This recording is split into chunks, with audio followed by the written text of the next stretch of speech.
Hello there. So you want to know how you can simply go ahead and create a Target account? This is going to be the only video that you'll ever need to watch on the internet. So with that being said, let's get straight into the video.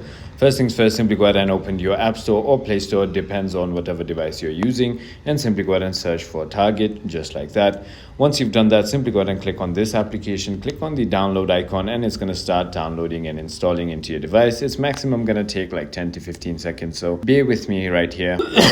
Once you've done that, simply go ahead and tap on the open icon, and once you've done that, you're going to be taken to this page right over here where you want to simply tap on sign in or create account. Finally, in this page, you want to simply go ahead and enter your email or mobile number, click on continue. It's going to ask you to go ahead and create a password. Simply create a password, and it's going to ask you to verify your email or mobile number by sending you the verification code to one of each, and then you just enter that verification code back into the application and your account will be ready. I hope this video was helpful to you. If it was, hit that like button, and I'll